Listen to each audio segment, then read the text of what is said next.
Hi everyone, this is Jill Celeste from the Celestial Marketing Academy, where I teach entrepreneurs all they need to know about marketing so they can become the director of marketing for their business. Today I want to talk to you about how to promote webinars.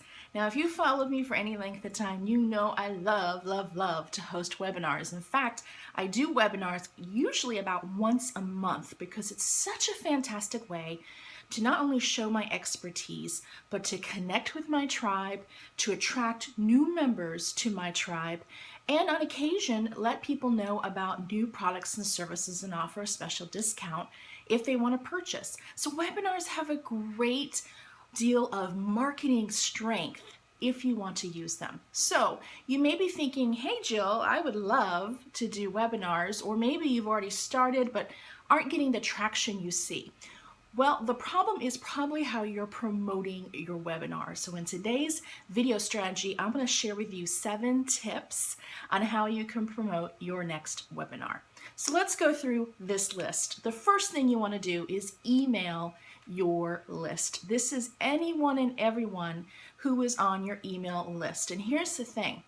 Here's what I found through doing webinars quite often. As I get the most registrants from my list, the closer it is to the actual webinar day. So make sure on the day of the webinar and the day before your webinar, you are sending out an invite to your list. In fact, I've gotten to the point where I don't even market to my list more than 48 hours before the event because no one registers. Now, my list may be different than yours, so play around with it, but definitely make sure on the day of the webinar and maybe the night before to invite your list to your webinar. That way, because people make impulsive decisions or all of a sudden their calendar's clear or they procrastinate, you'll get them on your webinar list. The second thing you want to do is use social media. And especially with Facebook and Twitter and Google Plus and any channel that you use, you want to post repeatedly about your webinar. So put it on your Facebook page, tweet it out several times a day.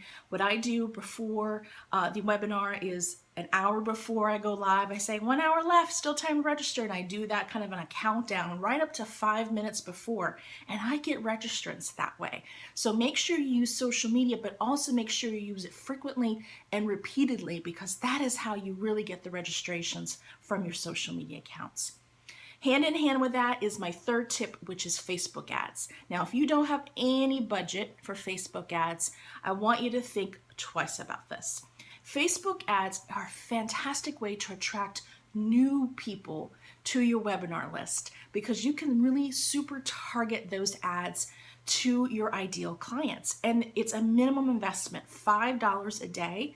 And even if you ran that 4 days for a $20 investment, you're going to attract new people. And that's one of the advantages of having webinars is to get your name out there and increase your reach.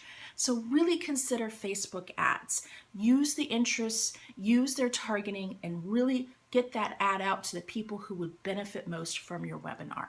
Okay, we're rattling on. We're going to go to number 4, which is word of mouth. And there's lots of different ways you can do this. One of the things I've done in the past is I would email a trusted colleague and say, hey, I'm doing a webinar. Do you mind sharing it on your Facebook page? Or do you mind mentioning it in your next e-newsletter?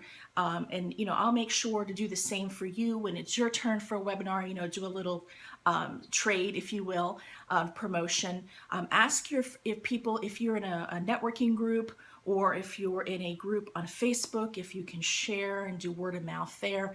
But don't forget word of mouth, because what often happens is, let's say you know somebody in person and they say, oh, I work with JIll Celeste and she's got a webinar coming up. Here's the link.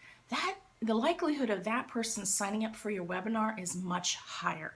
So word of mouth is very important. Ask your past clients, ask your current clients, ask your sales prospects to share it with their circles so that you can extend your reach.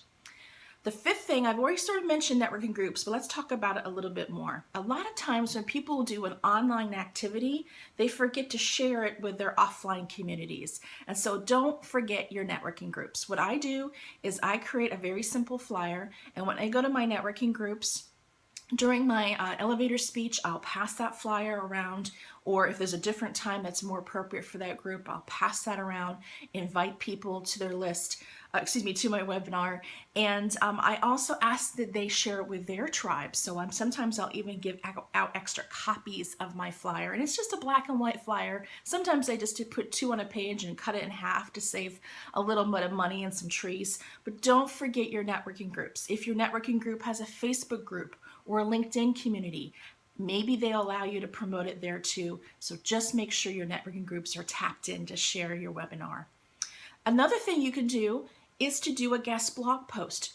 Ask if you could do a blog post on someone else's blog or for an article, and in the call to action, include the link on how you can register for your webinar. The trick here is to make sure that the content of the blog post or article matches the content of your webinar. If you're going to be talking about why it's important to cut sugar from your diet, but your webinar is about, juicing, it may not be a cohesive match. You want to make sure that there is relevance between that article and your webinar, and just put the call action at the bottom, and perhaps you'll get some new people that way as well. And my final tip is to get interviews. Again, another tactic a lot of entrepreneurs don't think about, but there are always opportunities to be interviewed. You can be interviewed on someone else's blog. You could be interviewed on a podcast. You could be interviewed on Blog Talk Radio. You could be interviewed by a local news media.